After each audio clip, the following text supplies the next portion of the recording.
Hello and welcome to burning topic.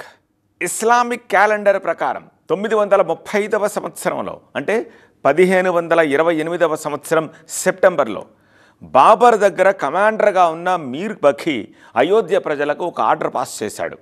ఓ మసీదు కట్టబోతున్నాం అని. అప్పుడు ఉబికి వచ్చింది ఒక కన్నీటి ఎప్పటిదాకా 2024 జనవరి 22 దాకా, అంటే 496 ఏళ్ళు అన్నమాట. హిందువుల కన్నీళ్లను తొడవడానికి దాదాపు 500 ఏళ్లు పట్టింది. ఆ బాలరాముడి ప్రాణప్రతిష్ఠ జరిగిన రోజున ఆ కన్నీటి ధార ఆగింది. దేశంలోని ప్రతి ఊరు ప్రతి వాడ సంబరాలు చేసుకుంది, పండుగ జరుపుకుంది. ఆ తర్వాత మళ్ళీ ఇన్నాళ్లకు హిందువుల కళ్ళు చెమ్మగిల్లుతున్నాయి. అయోధ్యపై ధర్మధ్వజం ఎగరేశారు కదా, అందుకు. గత ఏడాది అయింది కదా ఈ వేడుకంతా. మరి ఈ ధర్మధ్వజం ఏమిటి? సాధారణంగా మన ఇళ్లలో ఎవరైనా గర్భవతి అని తెలియగానే ఇంటిల్లిపాది సంబరాలు చేసుకుంటూ ఉంటాం కదా. కొన్ని వారాలకు సీమంతోనయనం పేరుతోటి అట్టహాసంగా వేడుక చేస్తాం కదా. ఓ ప్రాణం పురుడు పోసుకుందన్న సంతోషం అన్నమాట అది. అదే జరిగింది 2024 జనవరి 22న. ఇప్పుడు బిడ్డ బయటకు వచ్చింది. ఇంకే స్థాయిలో సంబరాలు జరగాలి? ఆ సంబరమే జరుగుతోంది అయోధ్యలో. ధ్వజారోహణం. సుమారు 500 ఏళ్లుగా హిందూ జాతి తమ ఆత్మాభిమానం కోసం చేసిన పోరాటానికి ముగింపు పలికిన క్షణం. దానికే ఈ సంబరం. అయోధ్యధామం నిర్మాణం సంపూర్ణమైందని చెప్పడమే ధర్మధ్వజానికి అర్థం. దాన్ని ఇంత సింపుల్గా చెప్పుకుంటే ఎలా? ధర్మధ్వజంలోనూ ఎన్నో అర్థాలున్నాయి. దాని వెనక చరిత్ర ఉంది. దాన్ని చెప్పుకుందాం ఇవాల్టి బర్నింగ్ టాపిక్లో.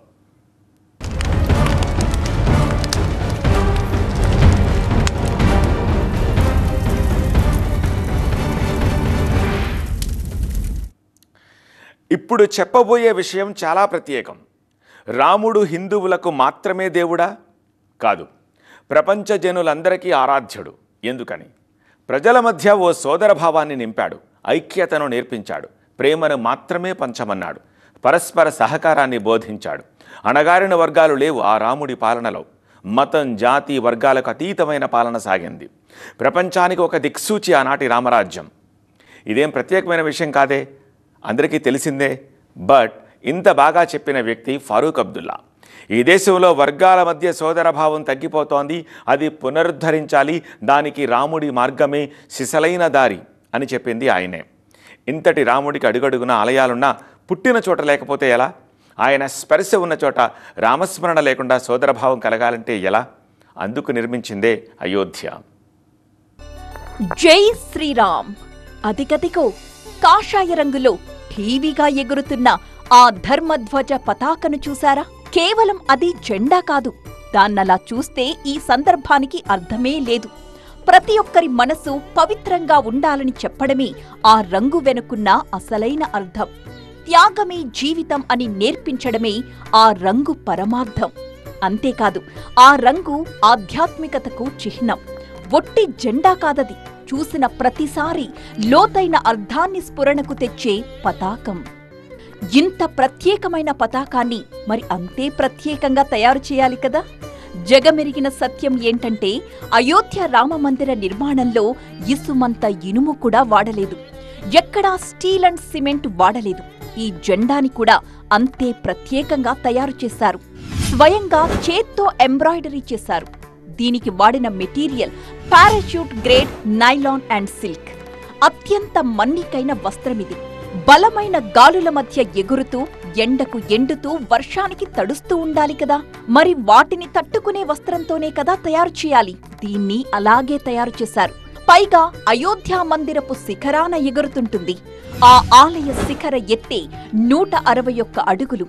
ఆ శిఖరం పైన ఉన్న ధ్వజస్తంభం ఎత్తు దాదాపు 30 అడుగులు.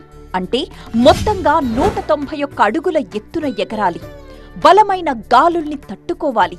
అందుకే కొలిచి మరి 22 అడుగుల పొడవు, 11 అడుగుల వెడల్పుతో ఈ ధర్మధ్వజ పతాకానికి రూపకల్పన చేశారు.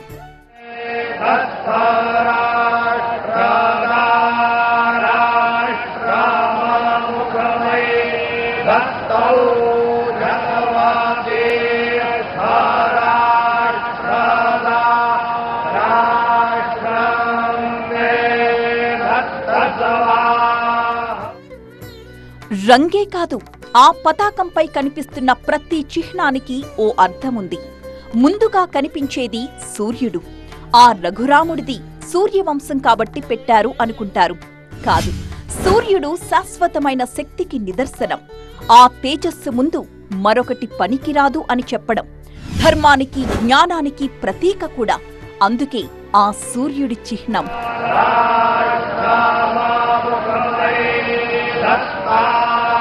ఆ తరువాత కనిపించేది ఓం బీజాక్షరం, పరమాత్ముడి నిజం నామం. హిందూ ఆధ్యాత్మిక విశ్వాసాల ప్రకారం అదే మొదటి అక్షరం, మొదటి నాదం. ఒక్క ఓంకారం చాలు పరమాత్ముని రూపాన్ని సాక్షాత్కరించుకోవచ్చు అనేది హిందువుల విశ్వాసం. అటుపైన కనిపించేది కల్పవృక్షం. ధర్మబద్ధంగా కోరింది ఏదైనా సరే ఈ కల్పవృక్షం ప్రసాదిస్తుందని చెబుతుంటారు. వాల్మీకి రాసిన రామాయణంలో కల్పవృక్ష ప్రస్తావన ఉంది. ఎందుకంటే ఇది అయోధ్య రాజ్యానికి రాజచిహ్నంగా ఉండేది. అందరి సంక్షేమం, శ్రేయస్సే తమ లక్ష్యం అని చెప్పడమే దీని అర్థం.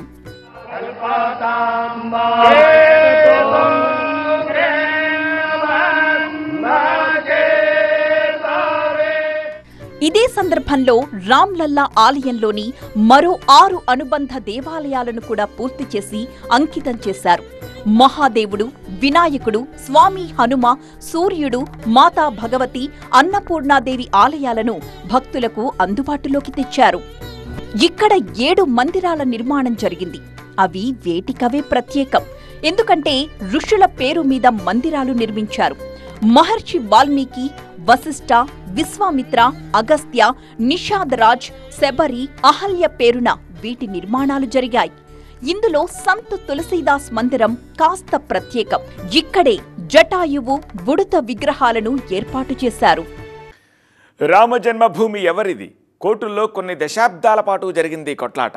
రామ జన్మభూమికి వ్యతిరేకంగా కోర్టులో వాదనలు జరిగినప్పుడు చాలా బలంగా వినిపించిన మాట ఏమిటో తెలుసా? మసీద్ ఎప్పుడైనా మసీదే అంటూ రాముడికి వ్యతిరేకంగా ఓ వాదన జరిగింది. దీనికి ప్రతివాదనగా చెప్పిన సమాధానం అమోఘం. నిజమే, మసీద్ ఎప్పుడైనా మసీదే, మీరు ప్రార్థనలు చేసుకోవడానికి. అదే అయోధ్యలో 50 మసీదులున్నాయి. కానీ హిందువులకు మాత్రం రాముడు పుట్టిన స్థలం ఒకే ఒక్కటి ఉంది. ఆలయం ఎప్పుడైనా ఆలయమే కదా అని వాదించారు. Hats off to Parasaran. ఇప్పుడెందుకు గుర్తు చేసుకోవాలి ఈ విషయాన్నంటే, కోర్టు అడ్డంకులన్నీ తొలగిపోయింది అలాంటి వాదనతోనే కాబట్టి. ఆ తర్వాత క్షణం నుంచే మొదలైంది అయోధ్య రామ మందిర నిర్మాణం.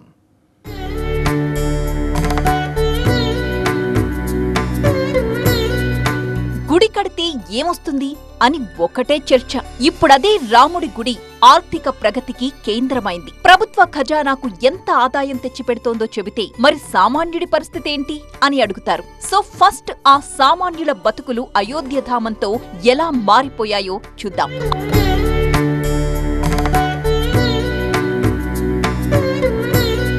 ఆ గుడికి దగ్గరలో పూజా సామాగ్రి అమ్ముకునే వాళ్లకి గతంలో రోజుకు 2,000 రూపాయల అమ్మకాలు జరిగేవి. మరి ఇప్పుడు ఏకంగా రోజుకు 25,000 రూపాయల అమ్మకాలు జరుగుతున్నాయి. లాభం రోజురోజుకు పెరుగుతోందే తప్ప తగ్గట్లేదు.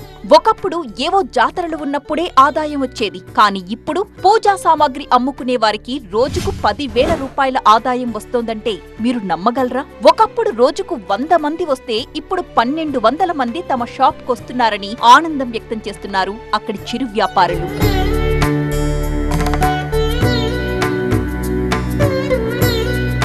ఇక అయోధ్య నగరి అభివృద్ధి ఆపతరం కానిది. మున్ముందు విశ్వవిఖ్యాత ఆధ్యాత్మిక నగరం ఏది అని అడిగితే మరో ఆలోచన లేకుండా అయోధ్య పేరు చెబుతారు. ఒక్క ఏడాదిలోనే 13 కోట్ల మంది భక్తులు సందర్శించారంటే, నెలకు 1 కోటి మందికి పైగా అంటే మాటలా? క్రమంగా ఈ విజిట్స్ ఏడాదికి 16 కోట్లు దాటుతుందని ఒక అంచనా. అందుకే దానికి తగినట్టే అయోధ్యలో మౌలిక సదుపాయాల కోసం వేల కోట్ల రూపాయలు ఖర్చు పెడుతున్నారు. రోడ్లు, రైల్వే స్టేషన్లు, బస్ టెర్మినల్, ఎయిర్పోర్ట్స్ ఇలా ఒకటా రెండా అభివృద్ధి పరుగులు పెడుతోందక్కడ. 400 కోట్ల రూపాయలతో వరల్డ్ క్లాస్ బస్ టెర్మినల్ నిర్మించారు. రాంపథ్, భక్తి మార్గ్, ధర్మ మార్గ్, అయోధ్య బైపాస్ పేరుతో ఎక్కడికక్కడ కిలోమీటర్ల పొడవునా రోడ్లు వేస్తున్నారు. Maharshi Valmiki international airport, railway junction, Sarayu నదిలో క్రూయిజ్లు, సరయూ ఒడ్డున సరికొత్త పర్యాటక కేంద్రాలు, ఇలా అభివృద్ధికి కేర్ ఆఫ్ గా మారిపోయింది అయోధ్య. అయోధ్యలో రియల్ ఎస్టేట్ పరుగులు తీస్తోందిప్పుడు. ప్రతి ప్రాజెక్ట్ హాట్ కేక్ లా అమ్ముడుపోతోంది. ఎక్కడికక్కడ టౌన్షిప్ల నిర్మాణం జరుగుతోంది. ఇక ఆతిథ్య రంగం ఘనమైన వైభవాన్ని చూస్తోంది. స్టార్ హోటల్స్ నిర్మిస్తామంటూ వందల అప్లికేషన్స్ వచ్చి పడుతున్నాయి. ఎన్ని హోటల్స్ కట్టినా కిటకిటలాడిపోతున్నాయి. అసలు ఈ ఒక్క అయోధ్య కారణంగా ఉత్తరప్రదేశ్ రాష్ట్రానికి అదనంగా 25,000 కోట్ల రూపాయల ఆదాయం వస్తుందని ఎస్బీఐ తన రిపోర్ట్లో తెలిపింది. భవిష్యత్తులో ఈ రామ మందిరం కోసమే భారత్ కు పర్యాటకుల సంఖ్య పెరుగుతుందని చెబుతున్నారు. వేలో లక్షల మందో కాదు, 5 కోట్ల కంటే ఎక్కువ మంది వస్తారని ఫారిన్ కంపెనీ జెఫ్రీస్ తన రిపోర్ట్లో చెప్పింది.